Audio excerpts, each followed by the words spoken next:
দিনের পর দিন ইলেকশন করে, ইলেকশনে মিজারেবল রেজাল্ট করে, পথ ছাড়ে না, সেই থাকবে। আবার বিএনপিতে একই জিনিস, আওয়ামী লীগেও একই জিনিস, সমস্ত পলিটিক্যাল পার্টিতে। খালি যেন জামাতটাতে আমি একটু চেঞ্জ দেখি, এরা আমার মনে হয় যে তুলনামূলকভাবে গণতান্ত্রিক। আমাদের দেশে ম্যাক্সিমাম ক্ষেত্রে দলীয় প্রধান কখনো পথ ছাড়বেন না। তো এটা কিন্তু পরিবারতন্ত্রের যে খুব বেশি কিছু ভালো তাও আমি মনে করি না। তো এই ব্যাপারে ওদের যে বক্তব্যগুলি, আমি হাসনাত আবদুল্লাহ বক্তব্য শুনেছি, আমার কাছে খুবই ভালো লাগছে। আমি মনে করি এই ধরনের পলিটিক্যাল পার্টি আসা উচিত, যারা নাকি এই চেঞ্জটা। এবং আমি এখানে আরেকটা চেঞ্জ দেখছি, দেখেন যে নাহিদ ইসলাম যে দল থেকে আসছে, সেই দলের মূল লোক ছিল আখতার হোসেন, তাই না? সেই তো মূল দলটা তো সেই করছে, এই নূরদের ওখান থেকে বেরিয়ে যে ছাত্রশক্তি, এবং সেই দলের তার সদস্য সচিব ছিল নাহিদ ইসলাম। এখন নাহিদ ইসলাম হয়ে গেছে দলের প্রধান চেহারা, এবং এটা তো আখতার হোসেন মেনেছে। আবার দেখেন নাগরিক কমিটি যেটা ছিল, সেটার মূল লোক ছিল পাটোয়ারি যখন সিরিয়াল অনেক পিছনে বেড়ে গেছে, কিন্তু পাটোয়ারি কিন্তু নতুন একটা দল করে নাই, সে ওদের সঙ্গে আছে।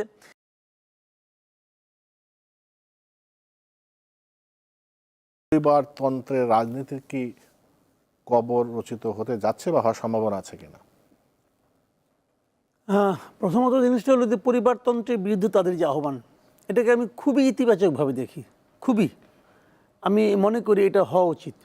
মানুষ যদি জানে যে আমাকে সারা জীবন কর্মী হয়েই থাকতে হবে, স্লোগান দিয়েই চলতে হবে, তাহলে সেই রাজনীতিতে মানুষ আসবে কেন? তারও তো আকাঙ্ক্ষা থাকতে পারে। আবার পরিবারতান্ত্রিক কিন্তু অন্য জিনিসও আছে। আরেকটা জিনিস আমি বলি, পরিবারতান্ত্রিক ব্যাপারটা হলো যে বাবার ছেলে হবে, সেই ছেলেই রাজা হবে, সেই প্রধানমন্ত্রী হবে, সেই দলের প্রধান হবে। এটা যে পরিবারতন্ত্র, এটা কি করে? এটা সাধারণ কর্মীকে নিরুৎসাহিত করে, তাকে বলেই দেয় যে তুমি হলে গিয়ে প্রজা আর আমি হলাম গিয়ে রাজা, তোমার দায়িত্ব হলো আমাকে জিন্দাবাদ বলা। তো এটা ঠিক না, এটা গণতন্ত্রের এটা মূল বক্তব্য নয়।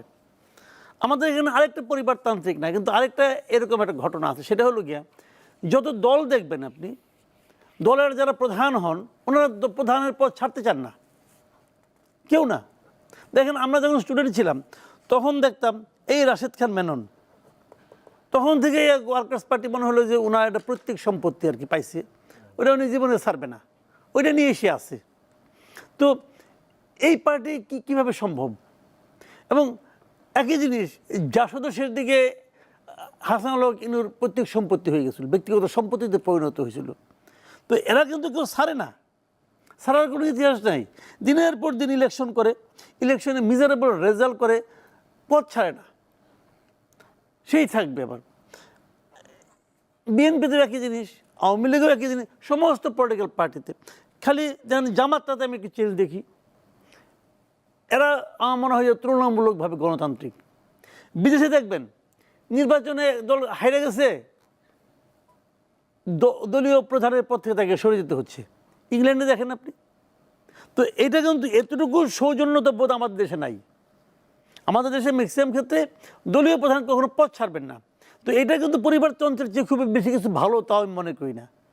তো এই ব্যাপারে ওদের যে বক্তব্যগুলি, আমি হাসনাত আবদুল্লাহ বক্তব্য শুনেছি, আমার কাছে খুবই ভালো লাগছে। আমি মনে করি এই ধরনের পলিটিক্যাল পার্টি আসা উচিত, যারা নাকি এই চেঞ্জটা। এবং আমি এখানে আরেকটা চেঞ্জ দেখছি, দেখেন যে নাহিদ ইসলাম যে দল থেকে আসছে, সেই দলের মূল লোক ছিল আখতার হোসেন, তাই না? সেই তো মূল দলটা তো সেই করছে, এই নূরদের ওখান থেকে বেরিয়ে যে ছাত্রশক্তি, এবং সেই দলের তার সদস্য সচিব ছিল নাহিদ ইসলাম। এখন নাহিদ ইসলাম হয়ে গেছে দলের প্রধান চেহারা, এবং এটা তো আখতার হোসেন মেনেছে। আবার দেখেন নাগরিক কমিটি যেটা ছিল, সেটার মূল লোক ছিল পাটোয়ারি যখন সিরিয়াল অনেক পিছনে বেড়ে গেছে, কিন্তু পাটোয়ারি কিন্তু নতুন একটা দল করে নাই, সে ওদের সঙ্গে আছে। এই যে মেনে নেওয়ার যে মানসিকতাটা, যে সময়ের প্রয়োজনে কেউ এগিয়ে যাবে, কেউ পিছিয়ে আসবে, এবং এই এগিয়ে যাওয়াটা নিজের ব্যক্তিগত পরাজয় নয়, বরং দলের প্রয়োজনে এটা ভালো। এই যে মেনে নেওয়াটা, এই যে স্পোর্টিং অ্যাটিচিউডটা, আমি এটাকে প্রশংসা করি, খুব ভালো একটা তারা সিদ্ধান্ত নিয়েছে এবং তারা এটা ভালো কাজ করেছে। আমি মনে করি বাংলাদেশের যারা সিনিয়র পলিটিশিয়ান যারা আছেন, যারা অন্য অন্য পার্টিতে আছেন, তাদের এখান থেকে শিক্ষা নেওয়া উচিত যে এই ছোট ছোট ছেলেরা পারছে দেখাইতে, তোমরা তো পারতেছো না। তো এটাকে আমি সাপোর্ট করি। জি, জনাব সাকিব, এই পরিবারতন্ত্র সাথে যে প্রশ্নটা আপনার করতে চাই সেটা আপনি বারবার বলেছেন, দীর্ঘদিন ধরে বলে আসতেছেন যে আপনারা গণতান্ত্রিক রূপান্তর চান, বহাল ব্যবস্থা বাদ দিয়ে আমরা আপনারা যে এটার জন্যে যে রাজনৈতিক দলগুলো আছে আপনি বলেছেন যে সবাই একটা পলিটিক্যাল শিফটের জন্যে অ্যাগ্রি করেছে, কিন্তু আপনি কি এটা দেখেন কিনা যে যেহেতু গণতান্ত্রিক রূপান্তর করতে হলে যে রাজনৈতিক দলগুলো আছে তাদের মধ্যে গণতন্ত্রের চর্চা থাকা দরকার। যে দলগুলো গণতন্ত্র নিজেদের মধ্যে চর্চা করে না, তারা একটা দেশকে গণতন্ত্রে রূপান্তর করবে কিভাবে? না বটেই, এটা তো একটা গুরুত্বপূর্ণ প্রশ্নই যে দলের অভ্যন্তরে গণতন্ত্রের চর্চার প্রশ্ন। কিন্তু যেটা ঘটে সেটা হচ্ছে যে ধরুন অনেক সময় হয় কি যে রাজনৈতিক নেতৃত্ব আমাদের মতো দেশগুলোতে যেভাবে কাজ করে এটা কেবল ক্ষমতার সাথেই সম্পর্কিত তা না, মানে এটা মোটামুটিভাবে তার ইমেজ, তার ইনফ্লুয়েন্স যেভাবে তৈরি হয় সমাজের মধ্যে, এটাকে তাৎপর্যপূর্ণভাবে বদল ঘটানোর মতো না ঘটলে পরিবর্তনটা ওইভাবে সাধারণত আমরা দেখিনি। মোটামুটিভাবে আমাদের এখানে প্রধান নেতৃত্বরা মোটামুটি আজীবনই নেতৃত্ব দিয়েছে। কিন্তু যে কাল্টের রাজনীতি তৈরি হয়ে যাবে, সেই কাল্টের রাজনীতির একটা প্রেক্ষাপটও সমাজের মধ্যে আছে, কাল্টের গ্রহণযোগ্যতা আছে বলেই কিন্তু কাল্টটা কাজ করে। তো এখন এটা তো একটা সময়েরও ব্যাপার যে এটা বদলাবে কিভাবে। আবার যদি আমাদের মতো দলগুলোতে তাকান যারা বিকাশমান দল, নতুন দল হিসেবে কাজ করেছে, তারা এরকম হঠাৎ একটা বড় আন্দোলনের মধ্য দিয়ে আমরা যারা মানে আসিনি, তারা কিন্তু দল গড়ে তোলা বেশ কঠিন কাজ ছিল।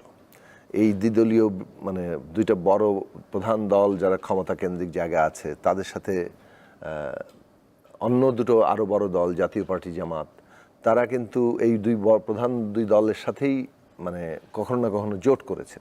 এই দুটোর বাইরে গিয়ে রাজনৈতিক দল গঠন করা বাংলাদেশে কতটা কঠিন ছিল সেটা তো আমরা নিজেরা অভিজ্ঞতার মধ্যে দেখেছি, আপনারাও কম বেশি দেখেছেন। সেইখানে এবং যেখানে ন্যূনতম গণতান্ত্রিক চর্চা নাই, না দলগুলোর অভ্যন্তরে না রাষ্ট্রের মধ্যে, আমাদের আগ্রহের জায়গাটা ছিল যে রাষ্ট্রে গণতান্ত্রিক চর্চা না আনতে পারলে এই দলগুলোতে গণতন্ত্র নাই এটা বলে বলে আমি আহাজারি করে কি করব। বিএনপি কিংবা আওয়ামী লীগ কিংবা জাতীয় পার্টি কিংবা জামাত ইসলামীতে গণতন্ত্র আছে কি নাই এই প্রশ্ন বাইরে থেকে আমরা তুলতে পারি, সেটা একটা নাগরিক হিসেবে যে কেউ দাবি করতে পারেন, কিন্তু আসলে এই বিষয়ের সমস্যার সমাধান করার কাজটি কিন্তু ওই দলের সভ্যদের দায়িত্ব, তাদের সদস্য যারা তারাই কিন্তু এটার একমাত্র করার ক্ষমতা রাখে, আমরা তার বাইরে থেকে এটা রাখি না। ফলে আমাদের দিক থেকে আগ্রহের জায়গা ছিল যে রাজনৈতিক দল গঠন করে রাষ্ট্রের মধ্যে গণতান্ত্রিক চর্চা ফেরাতে হবে। সেইটার চাপে সেইটা এমন কতগুলো কম্পালশন ক্রিয়েট করতে পারে যে কম্পালশনের মধ্যে দলগুলোর অভ্যন্তরে গণতান্ত্রিক চর্চা করতে বাধ্য হয়। সে কারণে আমাদের দিক থেকে আমরা বড় প্রশ্ন তুলেছিলাম যে কিভাবে রাষ্ট্র এই দলের অভ্যন্তরে গণতন্ত্র চর্চা তৈরির চাপ সৃষ্টির বদলে উল্টো দলের অভ্যন্তরে স্বৈরতন্ত্র কিংবা এরকম ব্যক্তিকেন্দ্রিক নেতৃত্বকে সহায়তা করে। একটা উদাহরণ দিই, তার মধ্যে ধরেন আর্টিকেল 70। এখন যদি আর্টিকেল 70 সংবিধানে থাকে, আপনি তো আসলে একেবারে জনপ্রতিনিধি হয়ে আসে দলদাস, কারণ আপনি দলের হাত তোলা এমপি ছাড়া কিছু না। আপনার যতই বিরোধিতা থাকুক ব্যক্তিগত, অথবা আপনার ইভেন দি কনস্টিটিউয়েন্সি আপনার জনগণও বিরোধিতা করে, কিন্তু আপনি পার্লামেন্টে এসে আপনি ভোট দিতে পারবেন না। এই যে আপনি আটকে রাখলেন, উল্টো দিকটায় যদি আর্টিকেল 70 না থাকে, তাহলে আজকে এই আমার কনস্টিটিউয়েন্সি জনগণ আমার যে জিনিসটা চায় সেটা সংসদে আমি প্রতিনিধিত্ব করব। এবং আমাকে যদি দেখা যায় যে পার্টি প্রস্তাব আর আমার প্রস্তাব ভিন্ন, পার্টির হয় আমাকে কনভিন্স করতে হবে, না আমি পার্টিকে কনভিন্স করব, একটা সিদ্ধান্তে আসতে হবে। কিন্তু অভ্যন্তরীণ আলোচনা ছাড়া ওই হুকুম দিয়ে দিল, সবাই হাত তুলে ফেললো, এটা কিন্তু সম্ভব না। আমি একটা উদাহরণ দিলাম যে এখানে বিস্তারিত সময় পাওয়া যাবে না। অনেকগুলো প্রসঙ্গ আমরা তুলতে পারি, যেমন ধরেন প্রার্থী নমিনেশনের ক্ষেত্রে প্রাইমারি, এইগুলো এমন কতগুলো ব্যবস্থা রাষ্ট্রগতভাবে আইনগতভাবে তৈরি করা সম্ভব, যেগুলো এক একটা পলিটিক্যাল পার্টির অভ্যন্তরীণ চর্চাকে ব্যাপকভাবে প্রভাবিত করবে, তার মধ্যে দিয়ে তারা গণতান্ত্রিক চর্চায় বাধ্য হবেন।